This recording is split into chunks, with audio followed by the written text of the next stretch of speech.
Bienvenue à nouveau sur la chronique biblique. Nous en sommes à la saison 6 et c'est l'épisode 7 et ce sera le dernier épisode de cette série intitulée L'Apocalypse selon Ruth. Je reprends mon verset de base, c'est Ruth au chapitre 4 verset 22 qui nous dit Obed engendra Isaïe et Isaïe engendra David. Parce que le livre de Ruth nous pointe vers le roi David. Et ce qui nous intéressait dans le livre de Ruth, ce qui paraissait assez flagrant, c'est que apparemment l'Éternel, Dieu, n'y est pas. Il ne parle pas comme dans les autres livres. Pourtant, on voit qu'il agit derrière toute cette histoire. Donc il semble absent et pourtant il est très présent. Et c'est la révélation que je donne, que même si il semble que Dieu ne soit pas là, finalement, c'est lui qui est derrière la scène et qui agit. Et on l'a vu, il s'est révélé comme un Dieu qui juge, mais il se révèle aussi comme un Dieu qui pourvoit.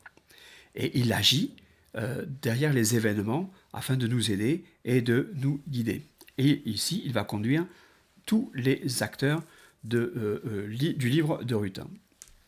Ainsi donc, l'arrivée de Naomi et de Ruth tombe à un moment assez opportun. Elles arrivèrent donc à Bethléem au commencement de la moisson des orges. Et un passage clé ici nous est présenté, c'est dans Ruth au chapitre 2 et le verset 1. Ruth, chapitre 2, verset 1, nous dit « Naomi avait un parent de son mari. C'était un homme puissant et riche de la famille d'Elimelech et qui se nommait Boaz. » Voilà un personnage qui va entrer et qui est très important. La traduction du mot hébreu Boaz signifie « en lui est la force ». Et à travers Boaz, Dieu se révèle comme celui qui soutient, celui qui pourvoit aux besoins. Il est puissant et il est riche. C'est un petit peu comme une ombre de ce que nous annonçait Paul lorsqu'il parlait aux Philippiens. On trouve cette écriture dans Philippiens au chapitre 4 et le verset 19.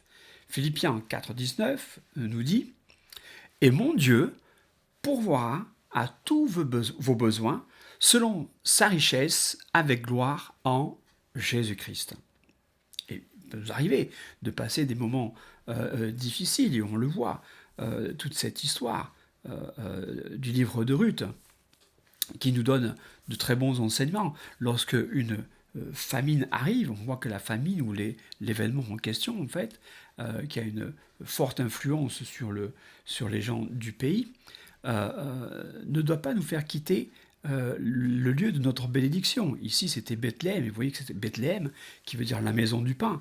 Ne pas quitter la maison du pain, même en temps de famine. Pourquoi ? Parce que Dieu est derrière tout cela. Il envoie une épreuve afin qu'on se tourne plutôt vers lui, plutôt que de l'abandonner. Donc, n'abandonnons pas le Seigneur, mais voyons ce qu'il peut faire. Tournons-nous vers lui, parce qu'il a promis que dans la famine, il pourvoirait à nos besoins. Donc on a là ici la révélation d'un modèle de Dieu qui, à travers Boaz, va pourvoir et être le sauveur de Naomi et à travers Ruth, pointer vers la descendance qui conduira à David, qui lui-même est une image de celui qui doit venir, Jésus-Christ, notre sauveur. Donc on voit que même le nom du personnage est important.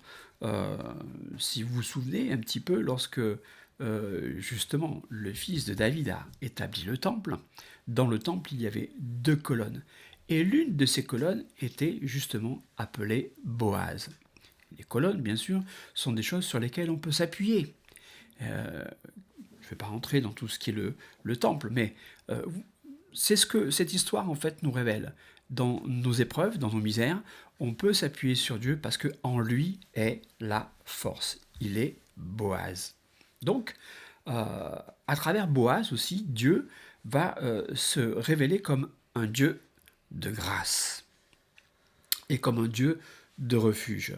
Et dans cette histoire, donc, il y a une sorte de transfert qui se fait. On a vu que Naomi et Ruth pouvaient être identifiées à l'Église de l'Ancien Testament et l'Église du Nouveau Testament.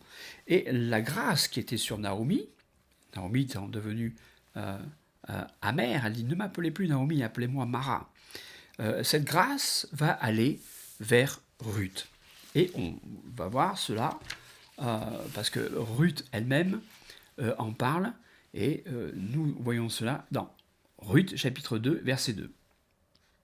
Ruth, la Moabite, dit à Naomi « Laisse-moi, je te prie, aller glaner des épis dans le camp de celui aux yeux duquel je trouverai grâce. » Elle lui répondit « Va, ma fille. » Donc, Ruth, à un moment donné, se retrouve dans le champ de Boaz, comme par hasard. Mais nous savons que pour nous, le hasard n'existe pas. Et le mot, en fait, le mot hébreu pour hasard est mikre, qui signifie aussi fortune, destin. Par bonne fortune et par destin, elle se retrouve dans le champ de Boaz. Elle ne l'a pas choisi, elle est allée là, elle a été conduite. Vous voyez, Dieu nous aide dans toutes nos choses. Nous avons le libre arbitre, nous prenons nos décisions, mais si on remet notre sort à l'Éternel, c'est lui qui guide nos pas. Et il est évident, donc on voit que Dieu finalement est derrière cela. Et une autre chose qui est très importante, c'est que l'attitude de Ruth a fait changer le cœur des gens, et que son statut évolue aussi, et elle n'est plus une inconnue.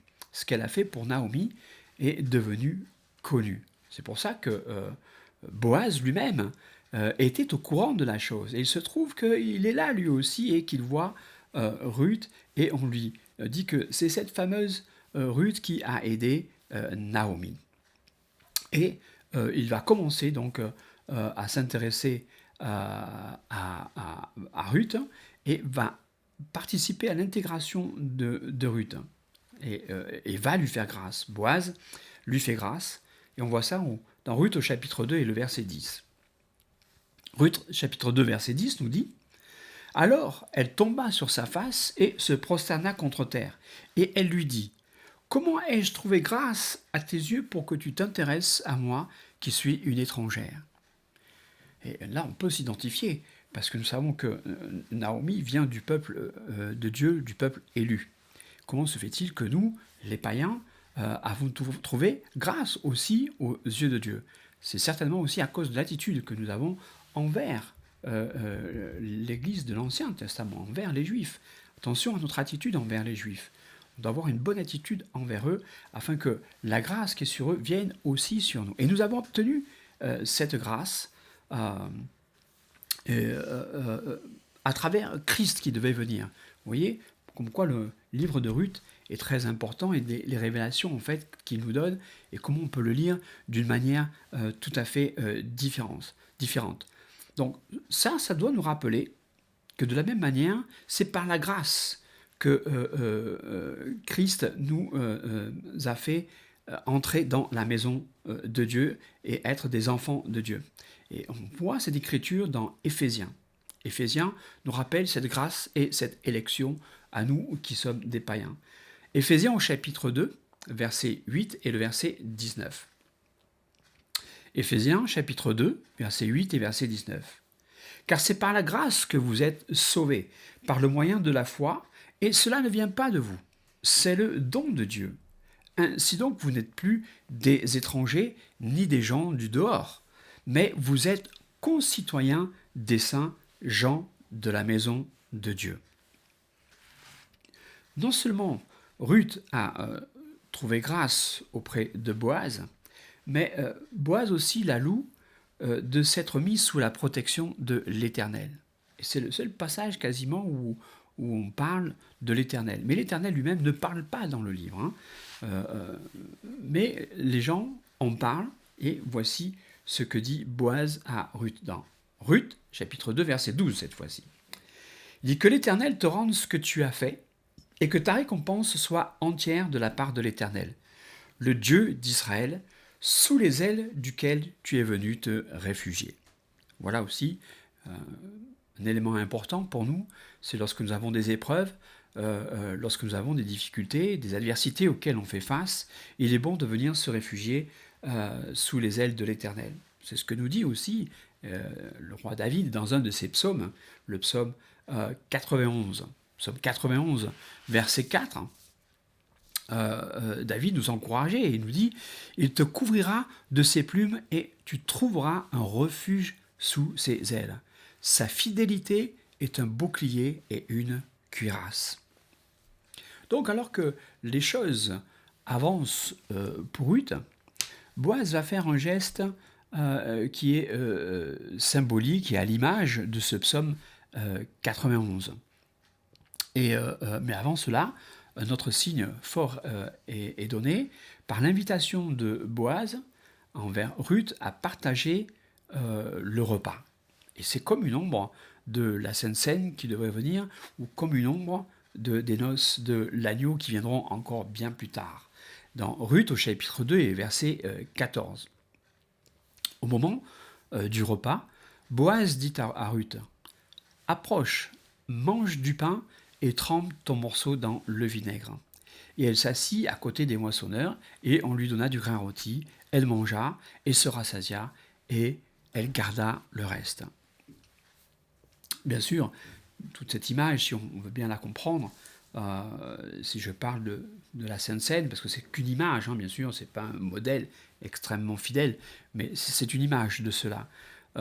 Donc les païens, on est intégrés, on est élus, nous aussi, à travers cette Sainte Seine, où nous sommes sauvés, c'est le salut que Dieu nous offre, et comme il dit, elle garde du reste pour le ramener à Ruth. C'est à notre tour, en tant que chrétiens, d'aller à nouveau vers la nation élue pour leur annoncer cette bonne nouvelle. C'est ce qu'ont fait les premiers disciples. Vous voyez, comme quoi le Seigneur veut réunir toute son Église, que ce soit celle de l'Ancien Testament ou celle du Nouveau Testament. À la fin, il n'y aura qu'une seule Église qui obéit au commandement de Christ. Donc vous voyez, ce partage de repas nous rappelle le vin et le pain partagés par Christ. Et comme aussi un exemple du repas des noces de l'agneau qui nous attendent dans le futur. Mais revenons sur le deuxième geste de Boaz, qui finit en fait d'intégrer Ruth dans la famille par la promesse du mariage. Et elle se fait d'une manière assez symbolique. Dans Ruth au chapitre 3 et le verset 9, il dit « Qui es-tu » Et elle répondit « Je suis Ruth, ta servante. » Il dit « Étends ton aile sur ta servante, car tu as droit de rachat. » Ah, voilà, ça y est. Un mot nous a été donné ici. C'est une loi qui existait dans l'Ancien Testament. C'est un rappel de la loi du Lévirat. Mais le mot rachat, ça nous parle aussi d'une autre manière à nous aujourd'hui. Toutefois, Boaz dit que ce n'est pas lui qui est le plus proche parent. Et on ne connaît pas le nom de cet homme. Mais quelque part, le plus proche parent de nous, c'est un être humain tel que, comme n'importe qui de notre famille. Sauf que l'homme ne peut pas se racheter lui-même. Et c'est pour ça que cet homme n'a pas la puissance de racheter pour lui-même Ruth. Mais que c'est Boaz qui est une image finalement de l'Éternel, une image de ce que va être Christ, un symbolisme qui nous est montré ici, c'est l'homme ne peut pas être son propre rédempteur face au péché. Mais Boaz, lui, ombre de l'Éternel, est celui qui a le droit de rachat, et c'est celui qui a la force du rachat. On l'a vu tout à l'heure, il a la force, il a la puissance, et il a la richesse de le faire.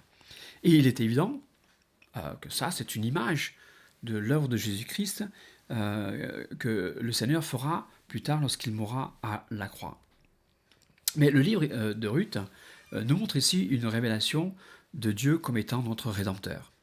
C'est pas nouveau, il est déjà appelé comme ça dans l'Ancien Testament, et on a un passage dans Ésaïe. Ésaïe, chapitre 47, et le verset 4, nous dit « Notre Rédempteur, c'est celui qui s'appelle l'Éternel des armées. C'est le Saint d'Israël. » Vous voyez, l'Éternel est le Rédempteur. Mais qui est devenu notre Rédempteur? C'est Jésus-Christ. C'est exactement le même, c'est exactement ce que la Bible dit.